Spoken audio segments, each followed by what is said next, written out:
Welcome to the 12-Step Buddhist Podcast number 12. Today, we are privileged to have as our guest author Kevin Griffin, who has written a new book, A Burning Desire, Dharma, God, and the Path of Recovery. His first book, One Breath at a Time, I recall getting at Powell's Books a few years ago when it came out. Yep. You and Noah were coming up to talk about that, and I remember distinctly remember sitting there thinking, how do we deal with the God issue as Buddhists?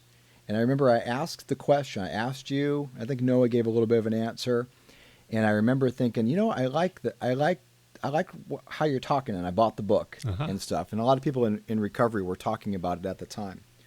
So, Kevin, thanks for coming. Thank you for having me. Powell's wouldn't have me again, so. What's their problem? I think it's my publisher, but we won't go there. Yeah, there's a lot of technicalities about publishing, man. It's really a trip to deal with the publishing industry. But yeah, let's deal with our topic. Right. Anybody out there who wants to publish books, good luck. It's really a trip. But your book has done well, the first one, and you're kind of out and about now, teaching and talking about A Burning Desire. Why don't you tell us a little bit about how it's different? How have you expanded and developed on your first work? And what's this new offering all about? Okay. Well, the thing I've discovered, and it's great you said that was the question you asked, is that has been the question that people have asked me the most over the past 5 or 6 years since One Breath at a Time came out, was the question of higher power. And yeah, I tried to talk about it in One Breath at a Time with the step 3 especially. But it seemed that there was more that needed to be said, and I'll also say that my own, I guess my own understanding, as well as I hope my own ability to talk about it, has grown over these years. One of the gifts of sharing the Dharma is that it immerses you in the Dharma, and you're always a student as well as a teacher. We were talking about before. We were talking about that earlier. That just sort of that role of being in between, being a member in recovery, and having the one addict talking to another approach, and then sitting on the cushion and trying to teach people about Dharma. It's an interesting. It is, and I think that humility is the key for me. Being, and a friend of mine pointed out to me the connection between the word human and humility, which was one I missed. So that was helpful for me to understand what that would mean. Just being a human being, not being anyone special, but at the same time not denying that I might have something to share. We each have our gifts, and if we try to pretend that we don't, then that's just another form of lack of humility or egotism. Humility. If humility is knowing the truth about yourself, then we have to be able to embrace. If we're going to be humble, we have to be able to embrace what's good, and that's sometimes harder. For me as an addict, it's the hardest thing. When I had to learn how to take compliments. When people come up and say, "Oh, you helped me," or when I used to make my living as a musician, and people would say, "Oh, you're so great at the guitar," and I'd be like, "Well, I'm not Jeff Beck, I'm not Carlos Santana, I'm not." Have you ever heard Alan Holdsworth? Come on. Yeah, right. So, but I've found that denying people's when they compliment you, denying that is like refusing their generosity, and it's actually harming them. And so accepting it gracefully and accepting their generosity is the same as accepting a gift from someone. If you refuse a gift from someone, you're harming them. And unless it's really something you don't want or that's going to harm you, then you accept it gracefully. So what you're talking about for the people that are new to our kind of this tradition of doing the 12 steps and Buddhism, or if you're new to either. We were talking earlier about how we find there's a lot of people that are really new and really exploring. What we're really talking about here are some Buddhist principles and really tied into some recovery principles. And in a sense, I mean, this is just me, but I view the way you just explained taking a compliment, a very simple, basic, everyday thing. The way you describe that to me, Kevin, is practicing spiritual wisdom, practicing Dharma, practicing recovery, and in a sense, turning it over to however you want to call God, your higher power. Yeah. Would you agree? Or? Yeah, I think so. There's something natural about the connection between recovery and Dharma, and it doesn't take a big stretch. But I find a joy in making the connection each time. It's almost like it's a surprise each time. Oh, yeah, right. Oh, that's a Dharma idea, or that's a recovery idea too. And making those connections, it's always sweet and fun for me. I don't know why. It's like somebody said to me recently. It reminded me of the story typical Buddhist story about the old man sitting on the box of treasure, and he's wishing his whole life he would be rich, and the monk's coming up and saying, "Did you not know that you were sitting on the treasure the whole time?" It's like you find these little jewels, these little nuggets, sort of epiphanies or spiritual. Really, they're like inspirational, spiritual awakenings that occur on the path. Mm-hmm. So, is that what you're trying to share in A Burning Desire? I hope so. I'm taking kind of a hard-headed approach to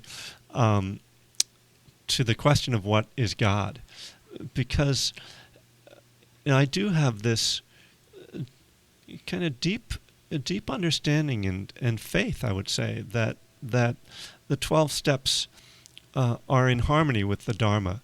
And so when it says in step 3, we made a decision to turn our will and our lives over to the care of God as we understood Him, I really need that to make sense. And I'm also kind of a literalist. You're a hard-headed literalist. Yes, and in certain ways materialist, in the sense that I won't accept an answer that's too vague. Too vague. That's okay if it works for people, that's fine. But how long does it work? Well, that's the problem. And you've been sober exactly. over 20 years. It'll be 25 years in June if I make 25 years. So let me just out of my own interest, at what point did you need to, at what year of sobriety did you find out that you needed to go a lot deeper than you were seeing? I think it was when I was about 6 years sober. I tell a story right in the beginning of this book about that encounter. And yeah, the meaning about when you were at the monastery on the, you sort of had a little bit of a breakdown. Yeah. But it was actually a breakthrough. Exactly. Okay. Yeah, well put. And that sort of seeing, it's fine if you can have the doorknob be your higher power, but as you say, this isn't a long-term solution, and as life becomes more complicated and maybe the fog clears and the pink cloud lifts and things start to become more real, many of us need something that makes sense to us both intellectually and spiritually. And that's, to me, what I'm trying to get at. And so the Dharma, of course, is very satisfying on both those levels. It's very satisfying spiritually and it's satisfying intellectually. It doesn't require suspension of your intellect. It doesn't require faith in anything magical. Not to say that there aren't Buddhists and aren't Buddhist teachings that are somewhat magical, but that's not required to practice. So for me, the starting point was to say, well, if the Dharma is going to be a higher power, then what is the Dharma? And so I went through some of the kind of core elements of the Dharma, starting with the law of karma and looking at how my actions bring results and how powerful that is and how I can't change that. I can't make karma, suspend karma while I go out and have a drink. I can't suspend karma while I go and steal. there's going to be results, and so I'm. And once I'm sober and working on a program, depending on what stage of recovery I'm in, I find that the ability to be in denial about the results of my actions is that bubble is completely burst at some point in recovery. Yes, and one of the points that I think is important is that when we talk about karma, a lot of times people think about it as, oh, I got a good parking space, I had good karma, or I got a good job, I had good karma, I made a lot of money. But I think what's more important about karma is the moment-to-moment emotional karma that happens as a result of your actions. So even if you get away with something unskillful or even immoral, you experience the karmic results internally. When someone hurts someone physically, steals something, the fear or the anger, you're living with that inside you. And so that's the karma that you really can't escape. Now, whether you're going to be reborn in a hell realm or whether, you're going to get killed in an automobile accident because of you doing this action, well, I don't know. But I can say that in this moment and in an ongoing way, we create our emotional karma. And that frankly, is more important to me than the external karma, because that's what determines whether I'm happy. In other words, how I feel about myself as someone with integrity. It's not about what I can get over. If I'm an addict in my disease, it's about how I can scam, outthink, outcon, outmanipulate. You know what I mean? Yeah. And just get over however I can. And once I'm sober, without that buffer of the drug of choice, that sort of reality, that kind of raw emotional experience of which is why we were drinking in the first place, right? But I'm assuming that this person who gets sober is not a sociopath, because we have those too. Right, that's right. Because it brings up the idea of a conscience. That's the exception, I would say. It's probably the exception, because most of us start to feel a lot more deeply. And the feelings, as you said, were what we were trying to escape from. And then we're feeling sort of a spontaneous, emotional, karmic fruition of all of our past thoughts and intentions and actions. But you're not worried about, say, the long-term future implications. You're really trying to be more in the present moment. Right, because if we take care of the present moment, then the future will take care of itself. And that is what turning your will and your life over to God is about anyway, isn't it? Because we take the right action and then we trust in God for the results. Well, if we replace the word God with karma, then if we really trust in the law of karma, if we trust that wise action will bring beneficial results, then we don't have to try to be in control of the results. And we're not going to get the results we exactly want most of the time. Actually, they're anyway. Usually not. Usually not. But if we're honest about it, they're also usually good results if we did the right thing. We have to see what's beneficial in them. And let me ask you this, though, because we both, have some time in recovery and know that there is the case. I'm kind of speaking from my own experience, but many people that I run across as well, of doing everything that we possibly can or that we think we can, turning over every spiritual rock, doing all the different types of practices and so on, and yet still feeling maybe, I think this is sort of general thing that I see, people come in, they're sort of like a deer in headlights for the first year. They start to get a little smart around the second year.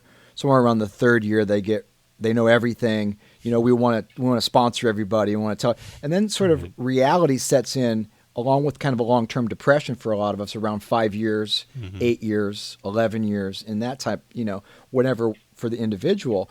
What can we say as practitioners to the person who feels that they've put all of their positive intentions and actions to work, and yet they're still feeling really deeply sad or having different types of addictions and so on? Well, probably a lot of things. They're not manifesting what they hoped. And and one of the problems, of course, is that karma, and I'll call it Dharma, God, doesn't operate on our time frame. it works on that real life time frame, which isn't under our control. So things don't unfold necessarily the way we want them to, obviously.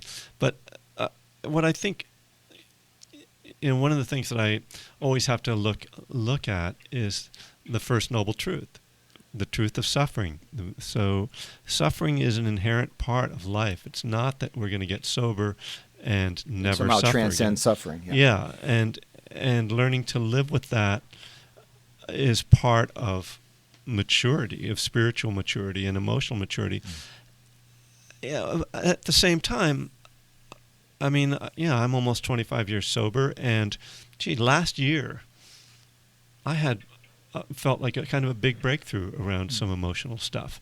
And so I see this path as being a long path that I don't get. It's not that I'm going to solve all my problems at some point and think that, well, I'm 10 years sober, so I should have this or I should have that. There's a whole healing process, and many of us have deep trauma of one kind or another, certainly levels of addiction. You get rid of the booze, and it might be sex, or it might be food, or the ACA issues. There's so much stuff that a lot of us are probably PTSD in one way or another. So I don't think there's that we can sort of ever sit back and say, oh, I'm done with my work, or why am I feeling this? What's wrong with me? But it's a myth, isn't it, that we often perpetuate on ourselves, and that we hear in the rooms that somehow I should be fully restored. I did my steps. I have a home group. I've got my job back. I'm doing right actions and so forth. I mean, I say this only not to harp or be negative about recovery, but the reality is I just had a lady that's got a few years sober that contacted me the other day, and she tried to reach out for help on that issue, and people were sort of making jokes and kind of giving superficial answers. And I said, look, this is a myth we perpetuate on ourselves, that we should be in a different place by now. Right. Yeah, and there's that tendency to want to give the easy answers. Well, you need to write some inventory, or you're not going to enough meetings, or as though there Get out of yourself. Yeah, I mean, as though there was some magical just way that, and if you're not, the thing is, if someone else is having a hard time, sometimes the reaction is, well, it must be their fault, because if it's not their fault, then it must be the fault of the program, and that means the program doesn't really work. And so that's fear. That causes a panic attack right there. Right. Yeah. So it's, you have to sort of blame the person and say that they're not doing it right, rather than to see that really things are much more complicated. There isn't a 1, 2, 3 ABC solution, and you're either doing it or you aren't. And we're all different. We all have different karmic resultants that are unfolding. We don't, if there's past lives, who knows what, where we're supposed to be. But even in this lifetime, with our genetic makeup, our family makeup, all our life experiences, maybe you've been raped, or maybe you've been in a car accident, or, you don't know what's unfolding. It's so, karma, I mean, the Buddha said, if you try to figure out karma, you'll go crazy. So that's why that's where the faith is. That's where the confidence in the practice is exactly. as well. Because right now, if I just sit here in this present moment and allow whatever is arising to arise without rebelling against it, or trying to avert it, or becoming attached to it, that's kind of a way of practicing sanity, isn't it? Yeah, exactly. And I mean, I'm glad you bring up practice. After all, that's sort of what Buddhism is about. In terms of this book, I talk about the higher power of mindfulness and the higher power of concentration in terms of practice. It's when you see monks, for instance, and you wonder, well, why are they so peaceful? Well, if you go and stay at a monastery for a while, you see that they're already, just in a normal day, not in a retreat, they're sitting 4 hours a day. And that has tremendous power. Concentration itself and mindfulness, they're very healing. And some people want to fix, duh, That's why we drink and use. We want something instantaneous. But real spiritual healing and emotional healing takes time, but it does work. Keep coming back. It works, and the power of practice is so deep and will uproot so much stuff that you can't solve intellectually, or you maybe can't even solve in therapy, or with your exercise routine. Just sitting, it's amazing the power of just sitting. Even if you don't, because I worked this out with my therapist. I've been with for 8 years. I had to teach him about Dharma. I had to teach him about here's the 12 steps and 12 traditions. Read that. I had to help me. You know what I mean? And this kind of thing. And hey, it's a podcast, folks. We do get dogs barking. This is not NBC studio, sorry. But the idea that in any given moment, there are an infinite, if just in this room, wherever we might find ourselves, I count the objects, count the materials. If you want to be theoretical, count the molecules and the structure, and try to understand for a moment the number of phenomena on a physical dimension, let alone, not even to speak of a mental or emotional dimension, and you can see that there's an infinite number of karmas arising just in wherever we happen to be. Yep. Regardless of whether you're going to take that back to before this birth. Right. So it's enough. Yeah. I mean, me and my therapist can agree. I have trauma, regardless of whether it was my mother or 10,000 mothers in the past. Right. We got to deal with what's happening right now, which is a very therapeutic and very Dharma integrated. Yeah. What do you think? Yeah. No, that's exactly right. It's like the complexity of it. I mean, one of the things I talk about with people is, you think that your karma is somehow this separate thing.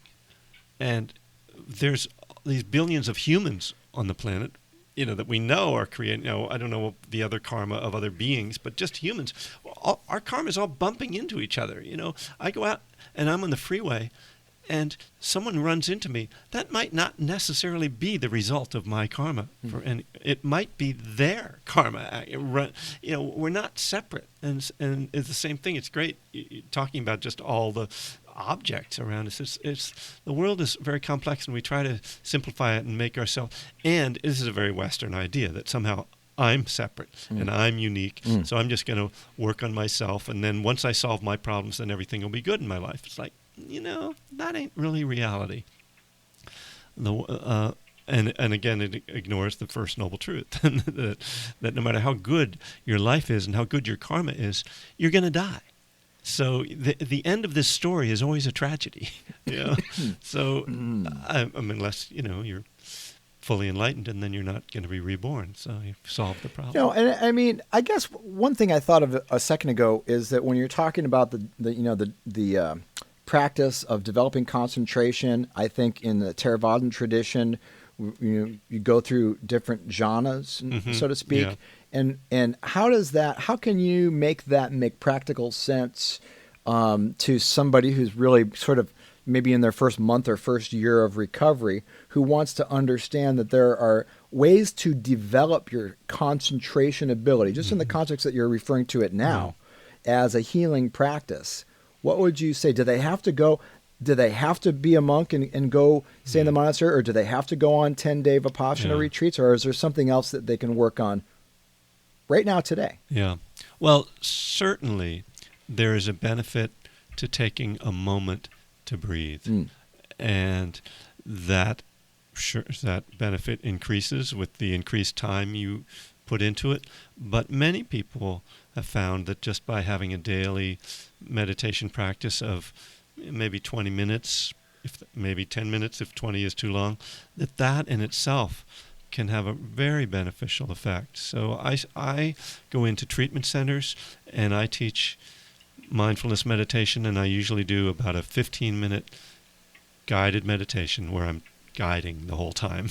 And people get remarkable results from that. It amazes me because, these are people who are in their first 30 days, but a lot of times people say how peaceful they got and how useful that was. So there are definitely levels and levels, but the beginner level works too.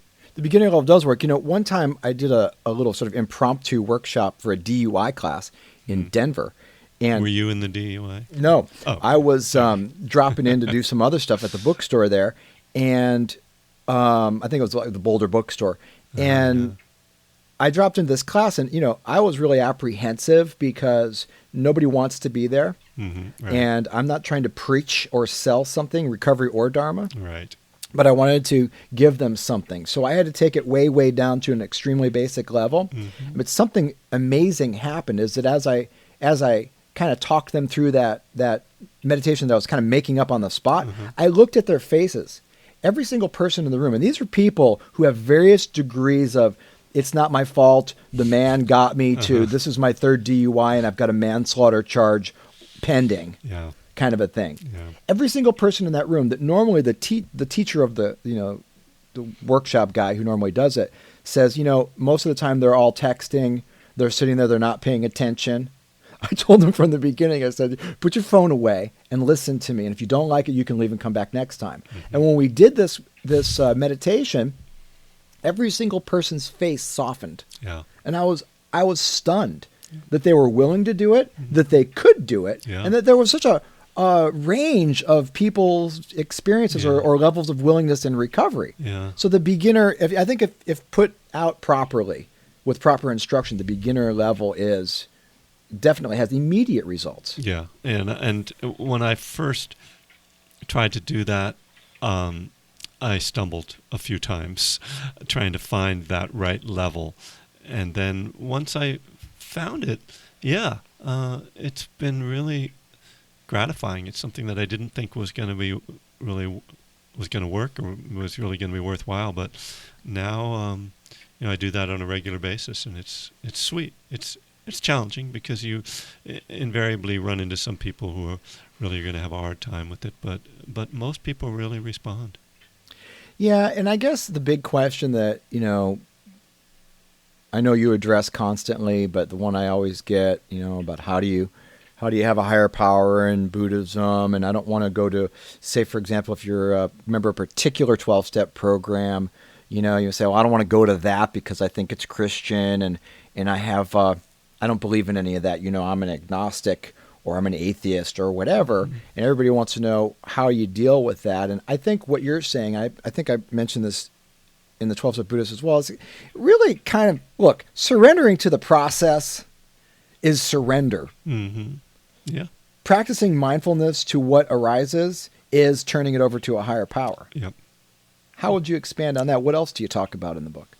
Well, I really like that, what you just said, and surrendering to the process. I mean, the power, it certainly comes through our actions. What I do in the book, I go through the whole Eightfold Path, talk about the power of right view, the power of right intention, the power of right speech, the power of right livelihood.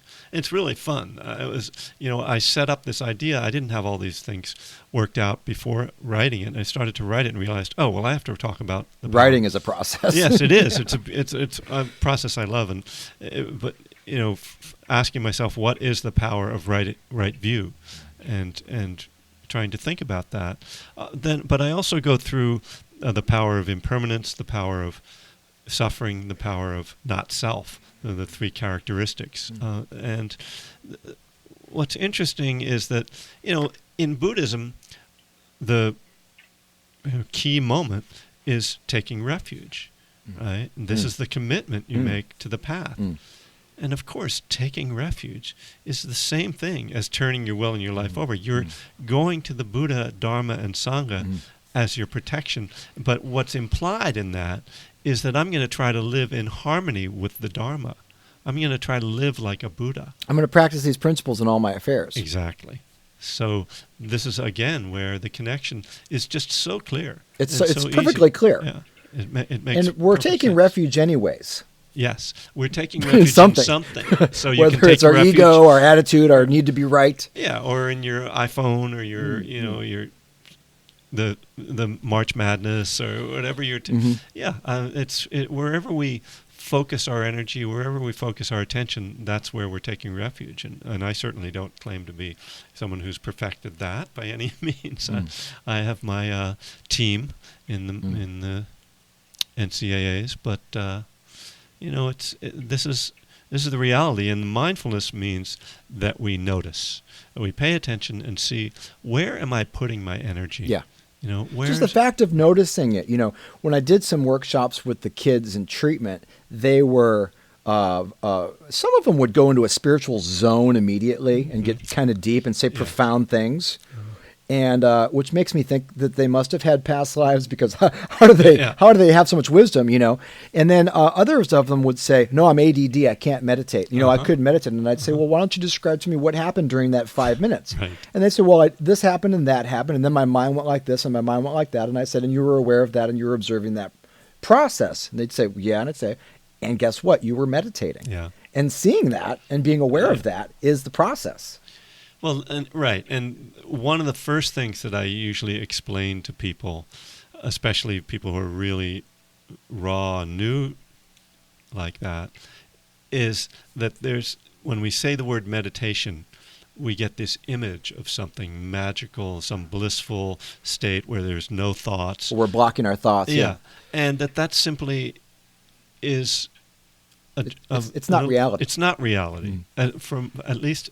It's not my reality. There may be people who have that experience, and maybe I've had moments like that when I was in week 7 of a 3-month retreat or something. But it's not the normal reality, and you have to disabuse people of that notion right up front, so that, because otherwise, and they'll do it anyway, but otherwise they're going to be judging themselves and thinking they're not doing it right, and sure, exactly. I mean, ADD. I mean, what's the perfect cure for ADD is mindfulness, and there's no reason you can't be mindful moment by moment. The problem with ADD is that it's hard to concentrate, but mindfulness can be applied moment by moment, whether you're ADD or not.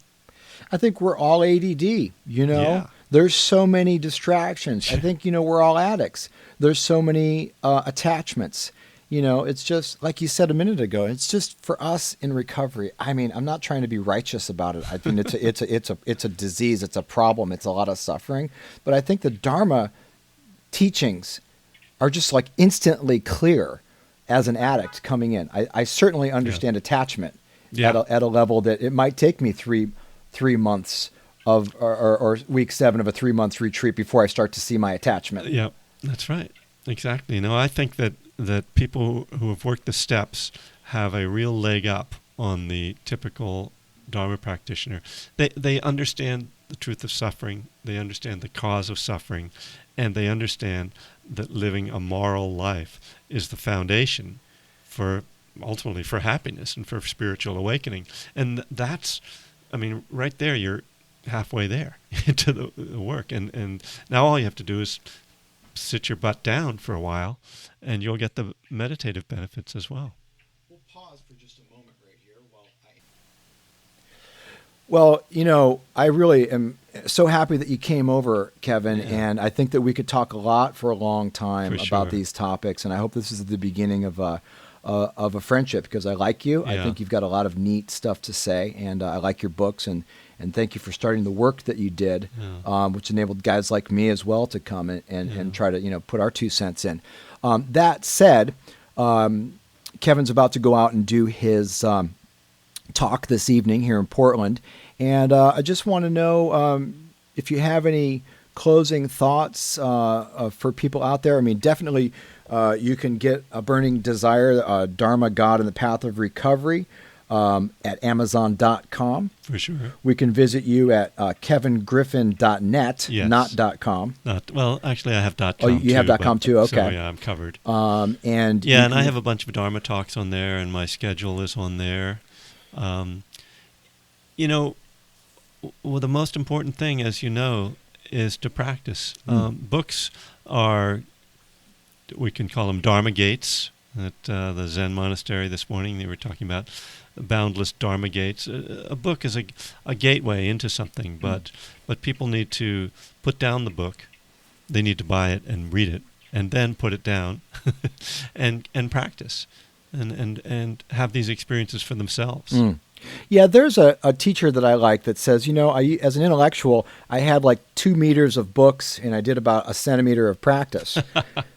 That's perfect. I like that analogy Yes. because I don't say I would never give up books, but I'm not finding the ultimate answer in the book. No. But it certainly is. The way I look at reading is it's a very different thing to pay attention to than my own thoughts. I'm really getting deeply into your thoughts on the topic, which is the fascinating part of it. Yeah, that's a good way of putting it. But I'm not going to try to live in someone else's head 24 hours a day, so I've got to put the book down and do some practice. Yeah, for sure.